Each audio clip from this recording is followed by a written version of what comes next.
Okay, someone's been very busy, not really enjoying the weather. She's getting ready to go because just a few weeks ago, a new Miss Virginia USA was crowned, and now she's preparing to compete on the national stage of Miss USA. She's a dual degree and minor graduate from Virginia Tech and a trailblazer in cybersecurity. So welcome to Himanvi Panidepu, Miss Virginia USA 2024. And congrats. Yes, thank you so much for having me. I'm so excited. All right, so it was just a few weeks ago. So Yes. is it settled in, or you just kind of haven't even been able to think about it? You know, it's funny because I was just talking to my team like 2 days ago, and usually you have a day to settle in, just kind of breathe and enjoy the moment. But the next morning we're like, all right, where do we get our evening gown and what kind of prep sponsors? And so because Miss USA is next weekend. Yeah, yes. So I literally leave weekend. Monday, and so we haven't even had a minute to process. But I'm sure once we get there, we're like, oh gosh, we're doing it. Yeah. What made you want to enter and to compete in general? Yeah, so I honestly grew up watching Miss USA with my mom on that couch every single year, and so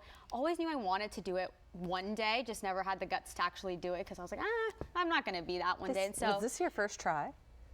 Technically. Okay, wow, it's very impressive. Wow.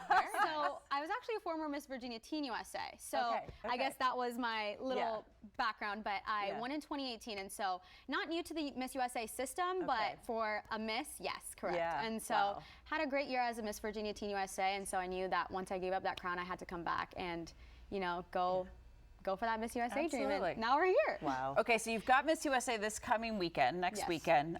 So I know your focus is on that. But using the title, using the crown, using this platform, what are you hoping? How are you hoping to impact the community? Yeah. So.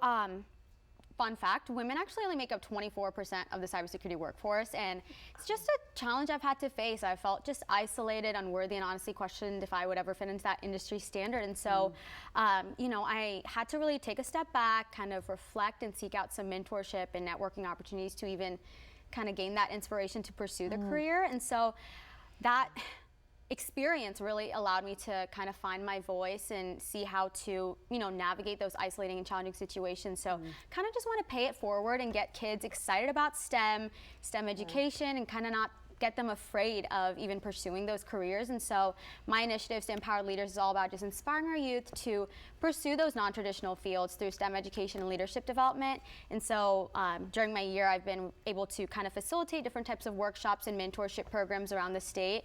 Hope to amplify that on the national level as well, to really start encouraging them to explore those passions at a younger age and start shaping their own futures in STEM. Are you able to work at all while you are Miss Virginia USA? You know, thankfully they've been a little bit lenient these Okay, past few where do you weeks. work for people? So I am a cybersecurity consultant. I work for Ernst & Young, and thank God for my amazing manager. She's been really understanding, but I have been working every day, so it has been a tough balancing act, but she's just been like, I understand, it's okay. That's great, but they see the value in it as well, they do. and this giving you a microphone and a platform. They do. Well, and that's the thing nowadays, especially with pageants. You've got two former title holders right here, and we've seen the pageant world change, right? We've seen a lot of controversy, we've seen everything. So for you to still compete, why do you think pageants are still relevant for young women? Yeah, honestly, as a former Virginia Teen USA, I saw the impact in the lives I was able to touch and how much I just grew personally. I was able to improve my communication skills. It honestly helped me land the job that I have now. And so I just grew physically, mentally, and just intellectually too, keeping up with those current events and staying knowledgeable. And so I think it's so important, and you just have that platform and that voice to really make a difference. And you know, again, I gave up that crown and knew I had to come back and do it once more. I know you had a send-off party. You have so many people behind you cheering. Are a lot of people coming out with you? Yes, everyone's tuning in. And you know, being an Indian American, being the first one to win, the entire Indian community is just like rallying behind me. It's been amazing. They're so excited, and you know, hopefully I'll have the opportunity to be the first Indian to win Miss USA. Go rock that stage, girl. Be the first. Yes, I would be the first. All right, history making. Okay, thank you so much. This is amazing. Congrats. Have so much fun. Soak it all in. I will. It's gonna be amazing. It's gonna fly by. Yes, thanks for being here, fitting us in. I know you have so much you're doing. Okay, so Miss USA, you can watch you compete next weekend. Yes. Next weekend. There we go. Everyone, tune in.